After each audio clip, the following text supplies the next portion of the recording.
the WAM, everybody. This is our third episode, episode 25 overall, our third episode for our holiday season. Mhm. We are doing Muppets Christmas Carol, and if you haven't noticed, this neither came out on its scheduled release date, December 24th, or on Christmas. Yeah. On December 24th, I became gravely ill with You a got the strong Tiny Tim flu. disease, I yeah. got the He was Tiny Tim bad. disease. I was at a 103 temp. Um, I I almost passed out at the wheel. I'm doing fine now, and I don't know. I'm doing fine now, so somebody must have had their little Scrooge moment somewhere. It happened, yeah. Someone had their little Satan 3 ghosts, so we're set. But, dude, Muppets Christmas Carol, I enjoy this a lot more than I thought I did. This was Yeah. funny. Muppets Christmas Carol is an incredible movie. I really enjoy it. I don't know. I watched it last Christmas for the first time, and it blew me away. And I was watching like 2 movies a day back then, and that's the one that like stood out. I think that Mhm. might be the only movie I watched. Yeah. From So that this came out spree. this came out early December 1992.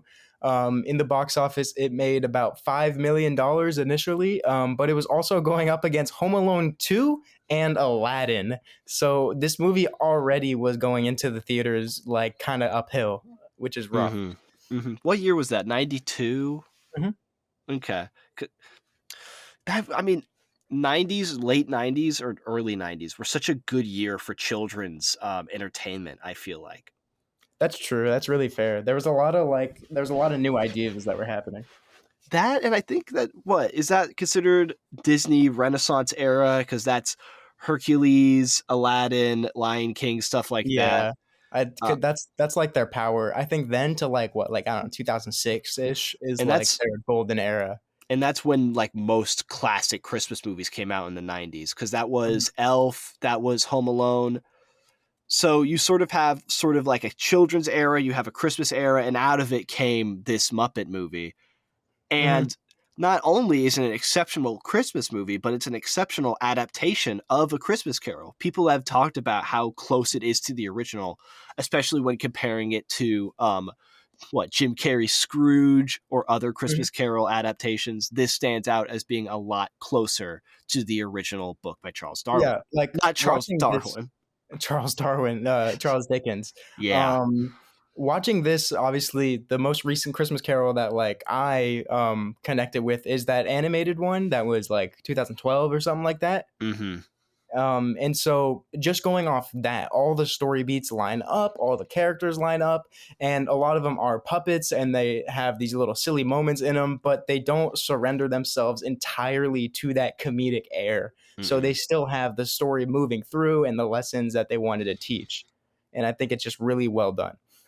I do think this sort of does stand out just because this is one of the more heartfelt and dramatic Muppets movies. I've seen a few of them. The first Muppet movie is the one that stands out most to me, but they're defined by their comedy. And of course they are. The Muppets are such a great era or a great avenue to do comedy, but this takes itself seriously. I think a problem with the modern iteration of the Muppets is that they are all fully aware that they're puppets, and so in all of the all the media that they do, like that Muppets Modern Family thing that they did on ABC for a bit, like everyone was fully aware they were puppets, and it was just constantly, "Oh, Kermit the Frog, aren't you a puppet?" And he's like, "Yeah." And like it totally like breaks it, where people aren't just like, "Oh no, that's Charles Dickens. Yeah, it's Rizzo the Rat. What do you mean, bro? He's chill." Like the watermelons getting in the beginning, they just go by in a car and they're like, "We're being stolen, help us, please." That shit's so funny to me. Like the food in the Muppets movies must be the best jokes. I swear to God, they always got heat. I'm a big fan of the Muppets. I watched one of the ABC shows. There was 2 of them. I watched the one that was basically just like 30 Rock, where it was just inside the Muppets production. That one was fun just because, like, I don't know, I like that 30 Rock style of humor, which I'm just starting that. That's fair. I like the original Muppets, Muppets from Space. I still think out of all of them, this might be my favorite. Yeah, this was the first Muppets movie that happened after Jim Henson had died, the original like Kermit the Frog and whole puppeteer man. And the guy, what's it called? Like the talent director of the Henson Company at that point, Hmm. then came up to his son and was like, "Hey, do you want to do a Muppets movie?" And he went, "Okay." Yeah. So Okay. If this is what the only movie he's ever done, right? he directed it. Yeah. I think he might have felt there was an obligation just to be like, this is my father's legacy. I want to complete this, Yeah, and then passing I'll the torch. Yeah. yeah, I'll do it once, and then I'll sort of create my own life after this. Mm-hmm. I think there's sort of a trend of that, of like making for artists to make one work for their father and then to just do whatever they want. Okay, so he did, let's see, 8 movies total he's directed. Okay, then I'm stupid. I'm wrong. So one of those being, do you remember that movie, The Happy Time Murders, where it was all Muppets getting murdered and stuff? With that really unfunny woman? Okay, It's so okay if you don't, no one should. no, But I know it. This has 2018, ruined. This has ruined me. I hate that that you told was, me this. so he did that. He did Muppets Mm, Treasure Island, one of my favorites. nice, He nice, did nice. Jack and the Beanstalk, That Tall was okay. Poppy, Fraggle Rock the movie, Ooh, Tinseltown, and Witch were all the movies that he's directed. oh, So he is primarily a puppets guy through everything he did. that makes sense. Yeah. So he's allowed to make Happy Time Murders just because he's made a lot of other good movies. Hmm. But it definitely takes it down a peg. It Yeah. takes it, yeah. It that kind of ruins me. That I'm kind not, of. yeah, I'm not disagreeing. I mean, the Yeah. only thing being in the 2000s being Jack and the Beanstalk and the Happy Time Murders, really not too strong for you. No. No, oh, the tagline for the Happy Time Murders was sex, murder, puppets. So, if you're interested, Hmm. That it's sounds really like a trip from Las Vegas I'm not allowed to talk about. yeah, it's bad. But let's get into the actual movie. Yeah. So, obviously we see Charles Dickens, we have God, what's the man's name? The main man. Ebenezer Scrooge or Michael No, the Caine? actor, Michael Caine. Michael He's Caine. not menacing at all. Oh, I love him. He can't, in this whole movie he's supposed to be like this mean, like Scrooge, whatever, and he's just not. I can't take him seriously. He's just the grandpa from Journey to the Mysterious Island. I You don't. can't take that Why away from is me, that what you recognize him from? because that's the first movie I remember He's him like in. in It's every Journey Christopher 2, Nolan movie. He played Alfred, but you recognize him as that? because he was so fun in that. He was a silly old man that was like insane, living on this island by himself for so many years. He was so silly. I I can take him seriously in this role because I don't see him as menacing, but I see him as aggressive, and where most people are scared of him, it's because the power he holds over them financially. Hmm. And I don't have any money in Scrooge, so that I don't share that belief, but I understand the pain that these characters are feeling just because they're like, "Sir, can I please have a little bit of money?" No. With Christmas coming up and all, bills are really tight. And he's like, "Oh yeah, sorry." And then he kicks him out, and he's like, "All right, Bob, write up his eviction papers. We'll give it out to him after Christmas." Scratch Like, that during Christmas. yeah, fuck that. But so we have Bob Cratchit, which is Kermit the Frog, his little assistant. We have all his little writers in the room, which are all rats. We're being narrated and told the story from the view of Gonzo, who Gonzo is the Charles Great. Dickens, and then he's also accompanied by just Rizzo the Rat, who is just kind of our comedic, Greek audience, whatever, going along with him. And I think Rizzo the Rat actually did help a lot of the comedic moments. Like, it wasn't too much ever. Oh, do you mean every time that he's like put into extreme pain? Yeah, and he's just screaming. Yeah, it's So it's what? good. He was burned, he was drowned, he fell off multiple stories, Yeah, he was was flying in the dragged. air through trees and stuff. Yeah. That's Hilarious. it's really funny. And rats Yeah, can survive anything, so it makes sense. yeah, so he's fine. And so then whatever, all this stuff happens. I mean, you guys know A Christmas Story. You know what happens. He's visited by the three ghosts first. First one are Marley and Marley, and this was my favorite song in the movie. Mm-hmm. What do you think? I'll have to agree with you. It's a very good song. I like the first song as well, but none stuck out to me as much as Marley and Marley because obviously we love Waldorf and those. I just love the two critic Muppets. All I remember is one of them is named Waldorf. Um, I didn't even remember that. I'm really impressed, actually. You knew his name? I couldn't have at it all. was. I only remember it because of when we were collecting the Lego Muppet set. Oh, God, you're right. Um, yeah. Um, So one thing I think is that like it didn't look cheap. Like this movie, I think was done well. They didn't try to do it mm-mm. on crazy low. It had a budget of $12 million, so it had a good budget for 1992, especially. Yeah, yeah. I think Um, I yeah. think what really stands out in budget is the production design because I Mhm. thought those streets looked very nice. I was thinking to myself throughout it, is this the like Harry Potter set? It felt very reminiscent of that, of like It was a those very London good streets. street scene. It felt alive and it felt real. It totally could have just been another backlot that they had like grabbed and used. But Mm-hmm. you wouldn't have known. Like all the characters were into it and there was so many extras, which I really liked. It wasn't sparse at all.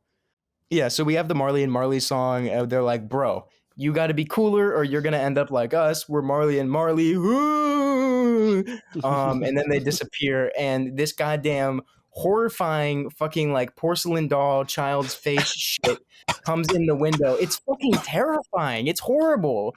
Like it's the ghost of Christmas past. It's supposed to be like this little innocent child or something, but it's like horrifying. I hate it. I, I understand how it's a little horrifying, but I don't Horror. know. It just sort of just looks like a children's doll they put like a gown on. It looks like a fucking nightmare. Is what it looks like. The ghost of Christmas past comes to Scrooge and she says, "Grab onto me, little fella. We're going for a ride." They fly through the sky and they go through this white light and they land back in his past, starting off at his school where he sees how happy everyone is at Christmas, and he's just sort of like studying. Yeah, he's there every Christmas. He would sit in the school and do his schoolwork while everyone went home for the holidays. And that's when it started, where, Christmas was a time to get things done, a time of solitude.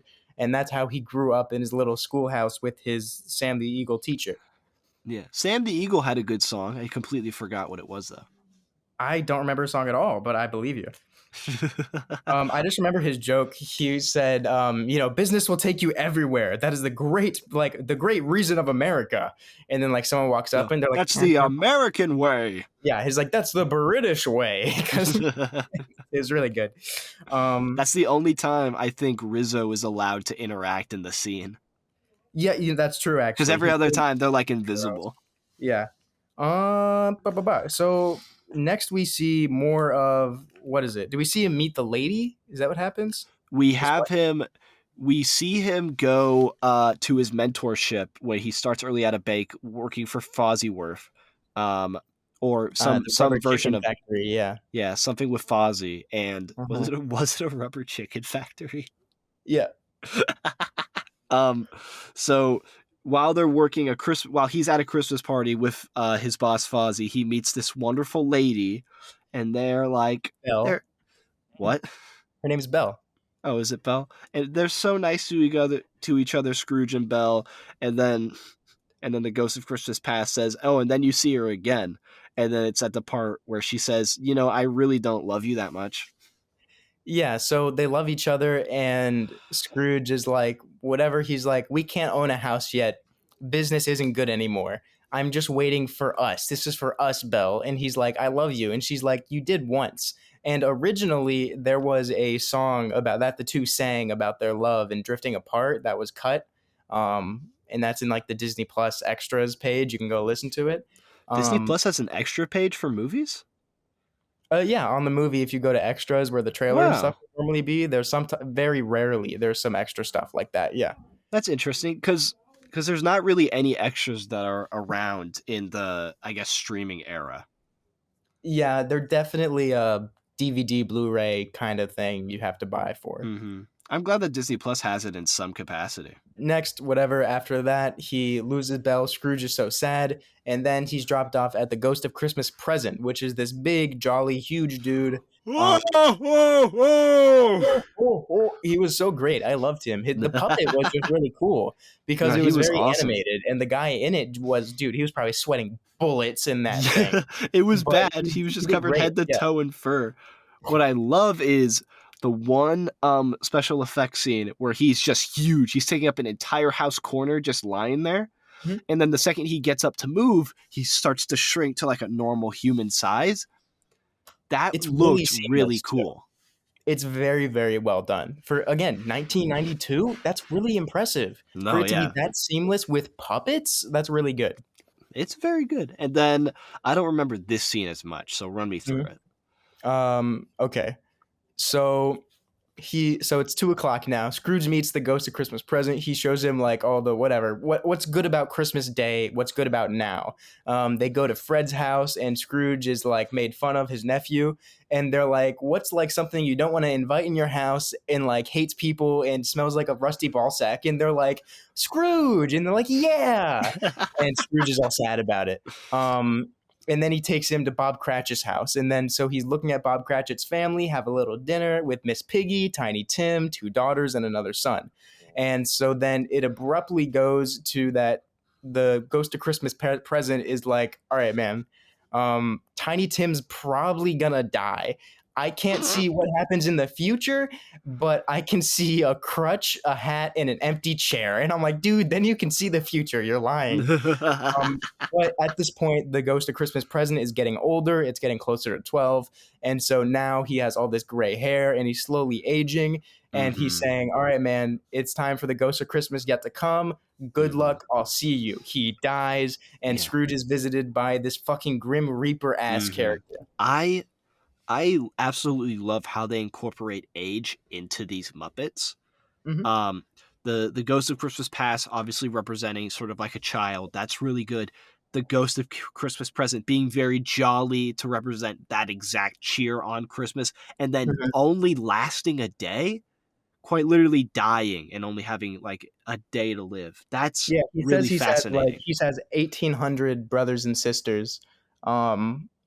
So meaning that they all live one day and then this is it. It's like a cicada. It is like a cicada. Uh, But that was my favorite puppet. But I really didn't enjoy the Ghost of Christmas Yet to Come. It was just this big hulking, like Grim Reaper creature that had these really rubbery, unmovable hands. Really, they could just kind of move them around but not articulate them all. And he Yeah. never talked, so there was just no personality to it. And while I do understand it's supposed to be like ominous, you're gonna die to scare him, it is a Muppets movie, so I was hoping for some kind of payoff, some joke. But at this point in the movie, we really take a more serious turn, and there's really not a lot of comedy because they want to drive home that idea that like Scrooge is gonna die, Tiny Tim's gonna die, and they don't muddy those waters at all with jokes with Rizzo or anything like that. It's very respectfully done to the story.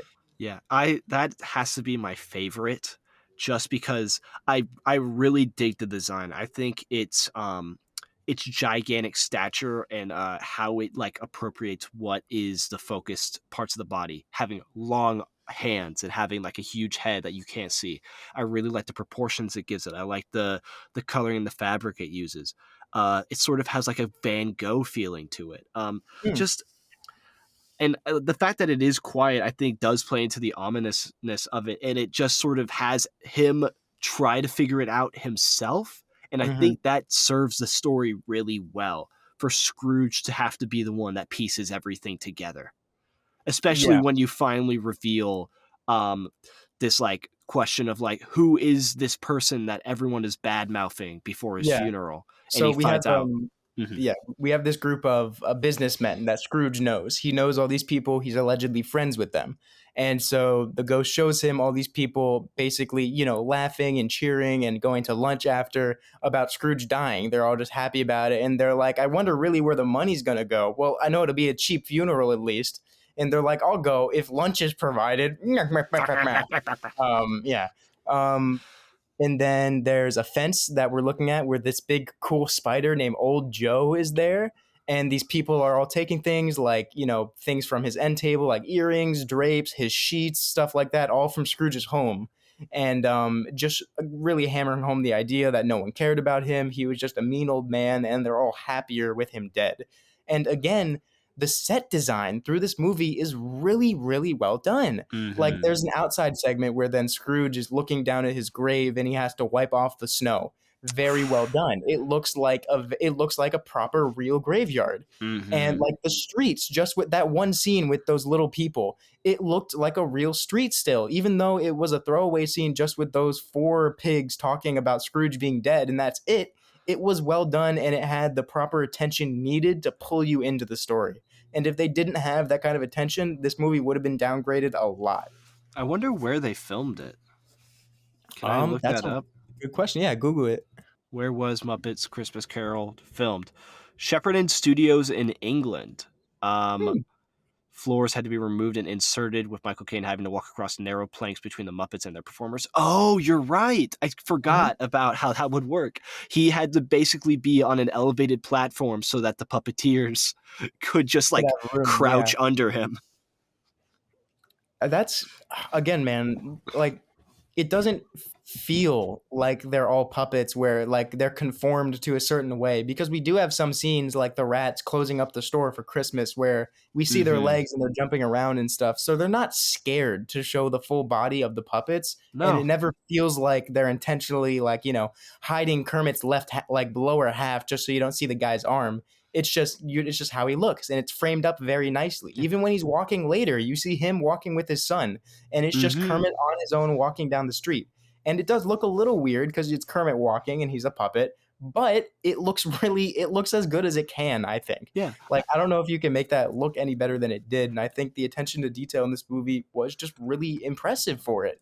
Yeah, Muppets has been incredible at doing the full view of their puppets. They've done this also in the Muppets movie. Two impressive scenes come to mind when they had Kermit the Frog riding on a bike, and you just see the whole Mhm. bicycle. And Yeah. then when he's doing like the showdown at noon in the Western City, Woo! Yeah. just I don't know. The Henson Company is really good at hiding their magic. May it be through the cinematography or just being like, okay, we're gonna real puppet this. Get out the strings. Yeah. So after that whole Ghost of Christmas Yet to Come, obviously he's like, yeah, Scrooge, you're gonna die. Tiny Tim's gonna die. No one's gonna care about you. Only Bob Cratchit's life is ruined. Because earlier in the movie, there's this line where he's like, they should just die faster anyway, decrease the surplus population. And that's a line that the Ghost of Christmas present actually threw back at him. Mm-hmm. And so at this point, he's scared, he's terrified. Please, Spirit, let me go. I'll do everything. Like, I'll learn. I'll do all the lessons you told me. And Please Scrooge tell was me already, I can switch this. yeah, Scrooge was already at this point when the Ghost of Christmas present was here. He was already like, Spirit, I understand. This is really bad. I'm gonna turn it around. It's gonna be good. And then this spirit came just to fuck with him. He just scared the shit out of an old man for no reason. I feel like they thought it would take 3 to convince him, and Ghost of like Christmas Yet to Come had a whole thing ready. Mhm. He's like, well, And I don't want to like, nah, I prepared this all year. let's be honest here. Ghost of Christmas Present's a day old. He probably doesn't have the other one's phone number. He couldn't just be like, "Hey, it's all good. It's all Yeah, good." he really couldn't coordinate this. You're right. That's He a was really good. dying. Do you think all the spirits were in like a waiting room? Like, is there a green room before they go? It's like, all right, you're up, and he's like, gets out of the chair, and walks out. Like, I like to think that there's just a coordinator, and they're just looking over it, just with a walkie-talkie, going, "Blip." Okay, Christmas past just got done. Future, go, go. No, present, yeah, go, go, go, go, go. it's Scooter from the Muppets sitting in the green room. He's like, okay, you're up, and then they walk out. Dude, but yeah, so wakes up from his dream. What day is it? It's Christmas Day, sir. And then he's like, all right, go buy the prize turkey. I'll give you $5. And then he like throws down the sack to him, and the little bunny's like, and he fucking sprints. He bolts down to that goddamn fucking the store. He like knocks through Rizzo and other people. He's like, get out of the way. He's booking it, and stuff like that is just really funny. It reminds I you that it's love a that Muppets bunny. movie and that it's fun and lighthearted still. And of course, he goes through everything. He goes to Bob Cratchit's house, and he's like, all right, Bob, Why aren't you in the office today? What the fuck? He's like, sure, it's Christmas. You gave us off. And Miss Piggy starts getting all mad. And so they start telling him, he's like, and so they start arguing. He's like, just for that, I'm raising your salary. And she's like, well, I'm going to raise your head. Raising your salary. It's really good. This is a really good ending. I love how everything plays off of each other. I really like how Gonzo tells it off. And just seeing Michael Caine finally like happy and cheerful at the end of this, that's probably his best acting in this film. I don't know. It's a really good ending. It brought me Christmas spirit. And then I spent all of Christmas sick in bed. Dying with the Tiny Tim disease. Yeah.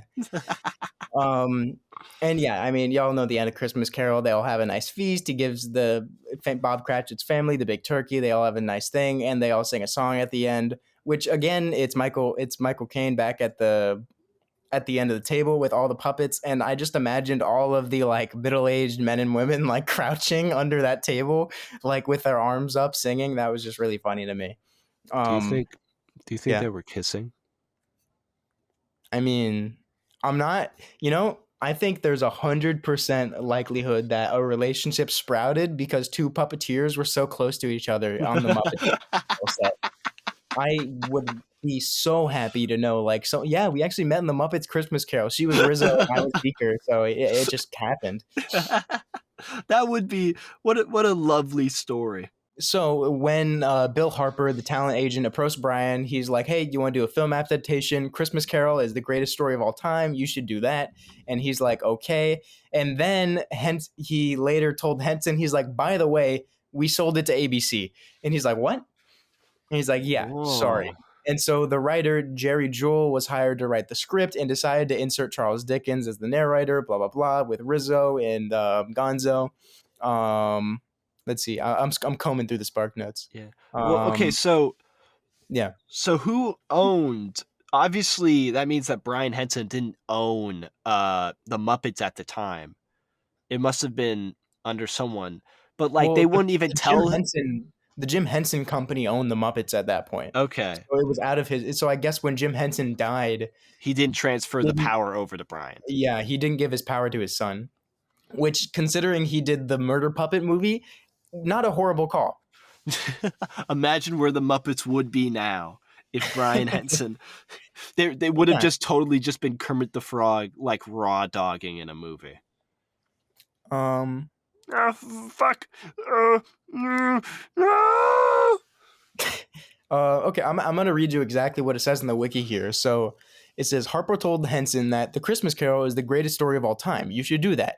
And later informed Henson that he sold the idea to ABC as a television film.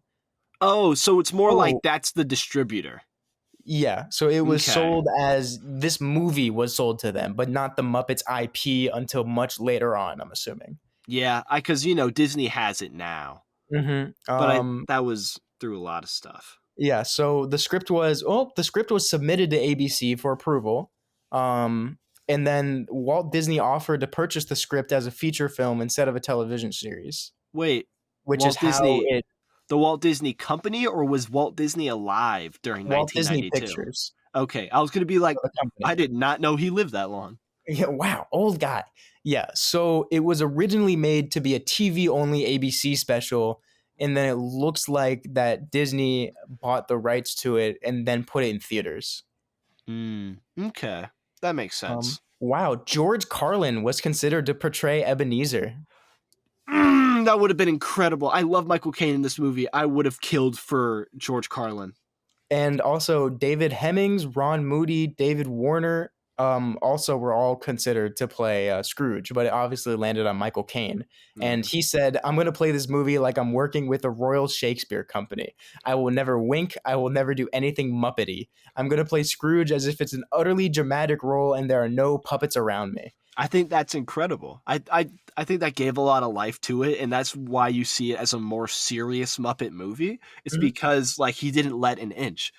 He played it as if he was a professional actor, and he was. This wasn't really just playing with puppets.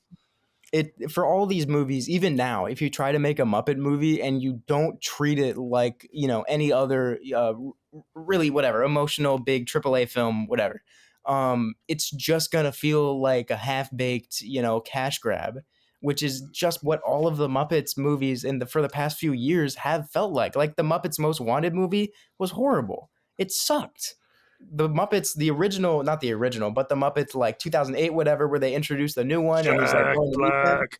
Yeah, with Jack Black. That movie was good. That was fun. That was a good iteration of the Muppets where they acknowledge the old show and the old media, but they're like, yeah, but we're gonna continue now as our Muppets, and then they Mm-hmm. fucked it up. Yeah. Muppets Most Wanted wasn't great. We watched Muppets Haunted Mansion, and that sucked. Yeah, that really wasn't good. And it sucks because there were a lot of good actors in that, including Will Arnett, but Will Arnett is not at the same level Michael Caine was. He put no effort into his role in that movie. So let's see. Walt Disney Pictures had high expectations for the film, and it was their widest released film of the holiday and second widest release under the Disney banner that year. Wait, So so it who was made Aladdin? that was Walt Disney. Okay, so who made Home Alone? It's Home on Alone 2. Disney Plus right now. But Who owns Home Alone 2? uh, Um, I mean, it was directed by John Hughes, but what was I'm finding the company. Okay, it was by 20th Century Fox, which was now bought by okay. Disney. Yeah. So at the time, Disney had this and Aladdin going up against, so they kind of shot themselves in the foot. I mean, both of these are considered great movies now. I don't And they I don't own its know. competition now. Yeah, I don't know if the Muppets Christmas Carol is really remembered very much. Like there's very few people that I've ever heard, reference or mention it at all. I get that. I'm seeing a lot more people referencing it around Christmas time, and it's Mhm. now a tradition, at least for me, to watch it every year. So I think it's getting some late remembrance because let's be honest, this is the kind of generation that would love the Muppets, but there are no Muppets to be given. So we're just going Yeah. to be going back to like the 90s. I think right now what the Muppets needs as a brand right now is just to get rid of their old media and just not start fresh. But we can't constantly just be like, remember the old Muppets? Wasn't that great? Because that just makes us think of better things. Mm-hmm.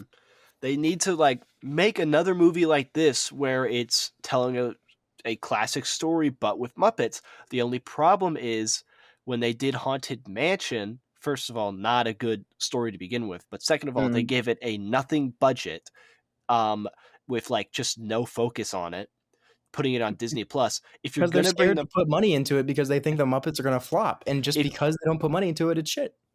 the Muppets could be good again, but you need to make a classic story again with the Muppets in theaters.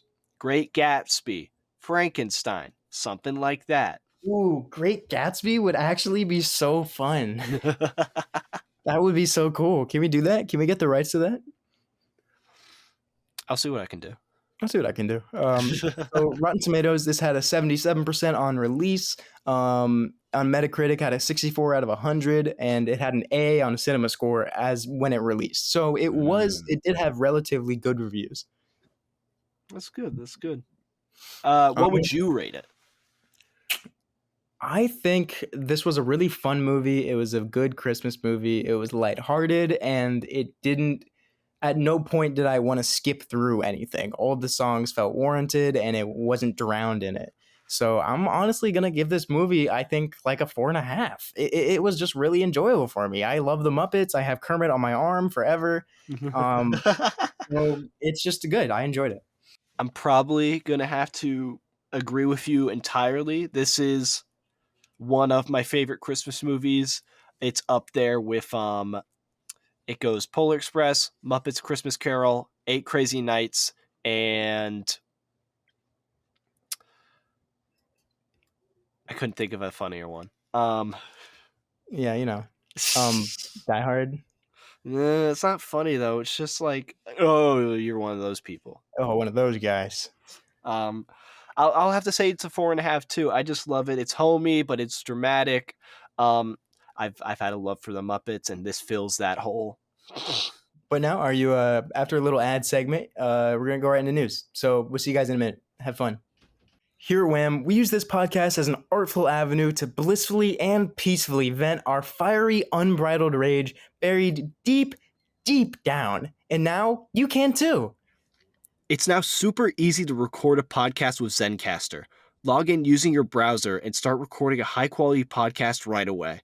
Record studio quality sound and up to 4K video with your guests. Feel a sense of zen knowing Zencastr's multi-layered backups ensure you will always have your recordings in the highest quality, even if the connection is unstable. If you thought about podcasting before and you realize that you need a lot of different tools and services, those days are over. With Zencastr's all-in-one podcasting platform, you can create your podcast all in one place and distribute to Spotify, Apple, and other major destinations. Go to zencastr.com/pricing and use our code WAM and you'll get 30% off your first month of any Zencastr paid plan. We want you to have the same easy experiences we do for all our podcasting and content needs. It's time to share your story. The headlines. You ready for some jingle news rock? This is probably the biggest news of that's come out recently. Jonathan Majors. He has been found guilty in 2 counts. 3rd-degree assault and harassment. He faces up to a year in jail. And quite literally, the second he was announced guilty, Marvel fired him. Yeah, that's not surprising. Yeah. Really disappointing though. He was really good as Kang. I thought he did really good as Kang. I wasn't sold by him in any other project except for Loki season 2. Was he in any other project besides Loki season 2? Loki season 1, Ant-Man Quantum Mania. Well, I Loki season 1 and 2. I think he works. Yeah, season 1 just so limited. Kind of Quantumania is like a lesser version of He Who Remains, kind of. It's not really the cool one. It's like a normal guy. Yeah, I get that, but it's going to be really lame. It's really lame that he did all that stuff. Yeah, it's a shame he beat his wife. Yeah, and then imagine going to jail as Kang the Conqueror, though. That's rough. That's because I know. Well, actually, you know what? They all probably haven't seen the movie. They can't. So yeah, that's true. Okay. I mean, also he has physical training from his time in Creed. Mm-hmm. So he was in Creed. That's right. Mm-hmm. No, I forgot about that. It's going to be weird to see what they do with the role. Avengers 5 has lost its writer, it's lost its director, it's now lost its title. Wow. So are they just going to scrap the whole movie? They are moving with the movie, but plans are not settled yet as to if they're going to continue Kang Dynasty or pivot. They're currently talking about that. But whatever they do, Jonathan Majors just won't be a part of it in the future. They could recast Kang, except for the fact that in Jonathan Majors' contract, he was the only person who could play Kang. I mean, that contract is gone now. Yeah, they terminated his contract. So it just sucks because you'll have to establish that again. Yeah, but I mean, we did it. Excuse me. We did it in Iron Man 1, though. So it's not. I think you could do it again. Yeah. Dude, what if we get that guy from Iron Man 1? The dude who Don Cheadle replaced? Just get him in there. We could get the original Rhodey. Or there are reports that Marvel is eyeing to bring a different celebrity into the MCU with no reporting as to what the role could be, and many people are believing it's for Kang. Yeah, I wouldn't be surprised if they just recast. It would be the easiest thing. Mm-hmm. At this point, I really don't think I want them to pivot to Doctor Doom because I think it's going to be a really jarring, okay, guys, look over here now, kind of thing. And I don't know if that's going to blend well. I think one of the main problems the MCU has right now is how we view villains. Because we have some great villains that we haven't tackled yet, Doctor Doom, Galactus, and stuff like that. But we're afraid to bring them in because we know that if we bring them in, it will be the only time we see them. There's no such thing as a reoccurring villain. No, we can't. I mean, in comic books themselves, we do have obviously, the villains will always come back. There's a bit in the Spider-Man things where it's like organizations just hire all of these supervillains and they're all contracted to certain heroes, Mm-hmm. whatever. But like, I think they're too scared to touch any of that media because of how complex a lot of it gets. I don't think Marvel is as confident as they used to be, or they're just like blindly confident, which is even worse. I think they know, especially with Bob Iger, how this Mhm. stuff is waning on them. I don't know if Bob knows. But okay, well, Bob has come out recently talking about how he wants to get away from sequels and remakes just because he wants to make more original stuff. That's a lie. He's not going to do it. But he understands at least like what a A creative lie. audience wants. He knows what the Yeah. creative audience wants, and then he knows what's going to make money. And he just always goes to the money one. He always goes for the money. Bob, little scamp. Robert, why are you doing this, Yeah. Robert? What do you got? What's next? What's next? Don't put me on the spot like that. Now. Have you seen the first looks for Spaceman, the new Adam Sandler movie? No. Tell me. It's another Netflix movie. We know he works for Happy Madison. Yeah. Paul Dano's also in it. From the promotional work, it looks at least good in CG. I think it's supposed to be another serious film. The synopsis here says the film follows an astronaut who finds his life falling to pieces and turns to a creature from the beginning of time for help. Brother, what? Is this going to be like Paul? No, I don't know. Who knows, man? Who knows what's I mean, gonna that's happen? okay. That could be cool. Yeah, I'm not going to poo it yet, but it doesn't sound like it will be great, but it could be cool. Yeah. Adam Sandler has been in more good movies than bad movies recently, which is very interesting. People are even saying people liked Leo. Did you hear about? I did see people really enjoyed that movie, actually. They said it was a fun animated kids movie that had some pretty decent jokes. You know what? I might watch that over this break. We could. This is true. This is true. And then what else we got? Okay, so Quentin Tarantino.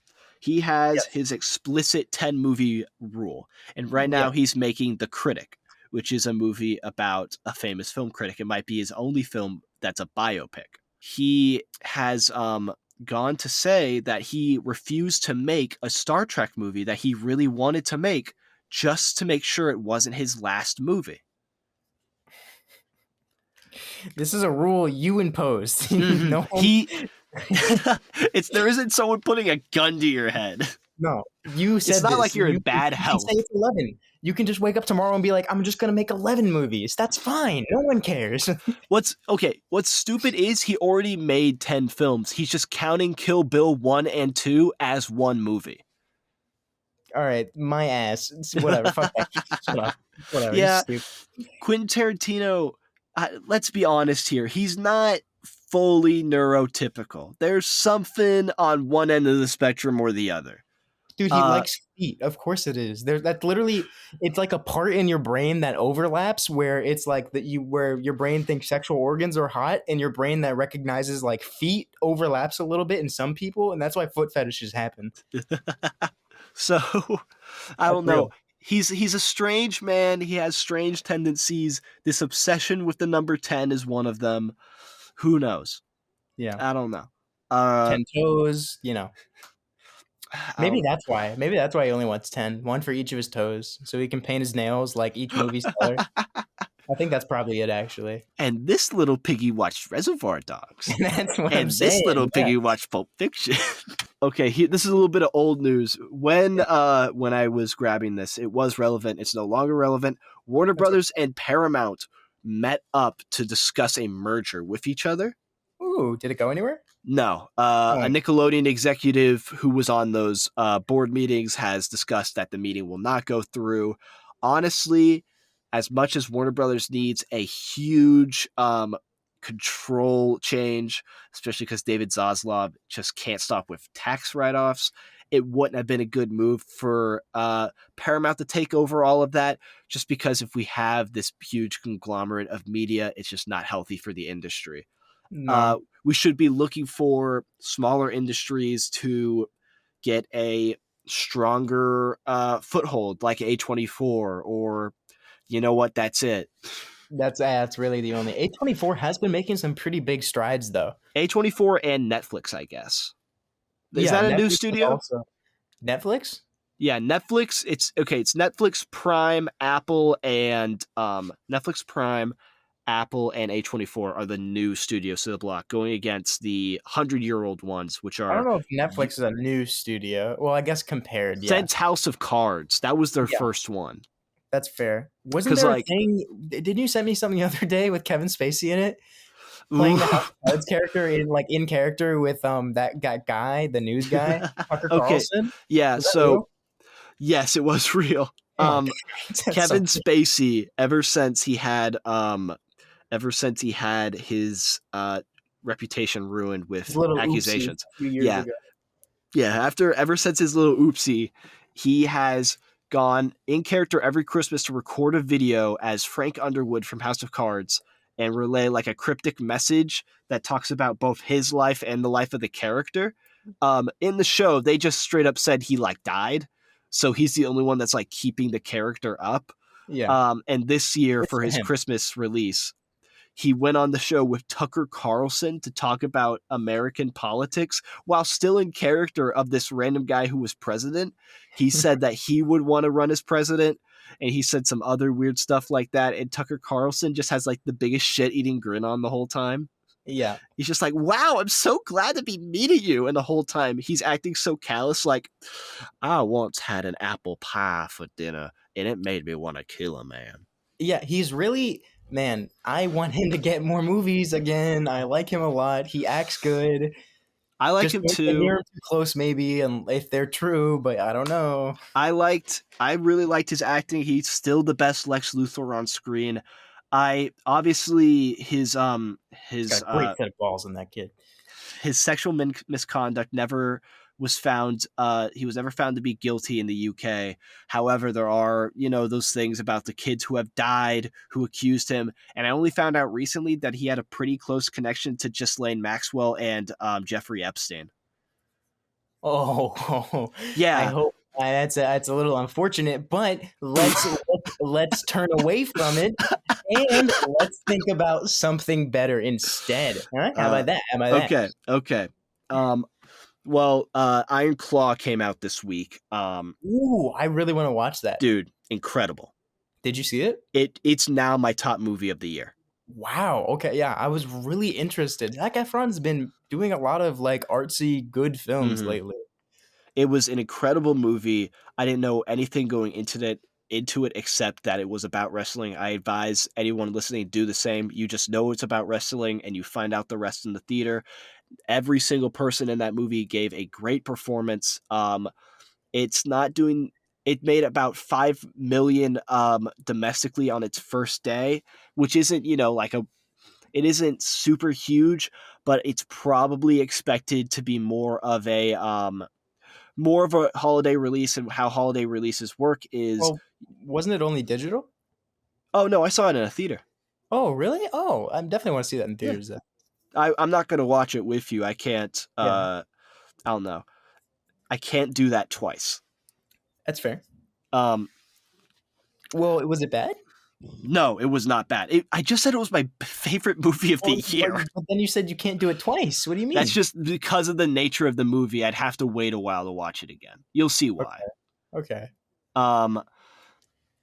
What else is there? Oh yeah, Jeremy Allen White, who our friend on a different podcast, Michael Hatch, actually got to meet at the world premiere of this. Ooh, that's cool. But he was interviewed for the movie, and he said how he has never watched the High School Musical trilogy, and that he said explicitly, "I'll watch it with you, Zac Efron, but only if you hold my hand throughout." That's funny. That is pretty good. Yeah. Yeah, I was really excited about that movie. I'm definitely gonna see that then. Yeah. It's legitimately, there was like, when I guess going into like October or so, there were only two people that people were expecting to get into Best Actor for the Oscars, and that was supposed to be Bradley Cooper for Maestro and then Oppenheimer. Mhm. People are now expecting it also to be met by Zac Efron and by Paul Giamatti in The Holdovers. It's a very good year for movies. It's a shame we're going into January. Yeah, everybody better be excited for Fuck You January, where Yeah. only the worst movies come out every year. I hope we get another murder puppet movie. That's really what I'm waiting for, actually. February, there'll be some rom-coms and some bad horror movies like there always are. Yeah. March is going to be a little bit of a revamp.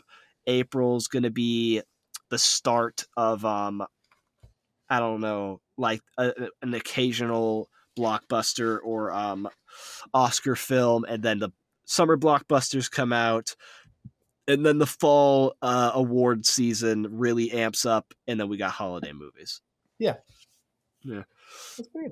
Well, I just planned a year of Wham, guys. Yeah, so catch us for those. You'll see us then. But do you have any more news, or is that all we got? I mean, there's one last one. Scream 7 has been in a shit show. It lost one of the actresses, Melissa Barrera, after she made statements on the Palestine conflict, and then Jenna Ortega left. Publicists said it was for scheduling conflicts, but she's also a big Palestine supporter. Yeah, they probably just wanted to cover themselves, I think. Yeah. We now have the director also leaving. He has a statement right here that says, I formally exited Scream 7 weeks ago. This will disappoint some and delight others. It was a dream job that turned into a nightmare, and my heart did break for everyone involved. Everyone. But it's time to move on. Yeah, I mean, that's disappointing when there are just political conflicts like that in a movie, but it happens, I guess. Yeah. I mean, I don't know. I couldn't name a time that it's happened like this before, but I'm sure there's been that we just didn't know. Yeah, I'm sure if we go back to like Afghanistan, Iraq, or anything around like when we were in every inch of the Middle East, there was something like that. I'm confident, yeah. I remember the Dixie Chicks, but that was music. Yeah, you would remember Dix, wouldn't you? But that's all the news we got for today. So yeah, I hope you guys enjoyed. Our next episode won't be a Christmas. It will just be a normal, whatever, episode of Wham. Yeah, we'll see you guys then. Thank you for listening. This has been Wham. I'm please take that back. I don't like You've Dicks. been whammed, and I'll see you guys next week. Hey, bye.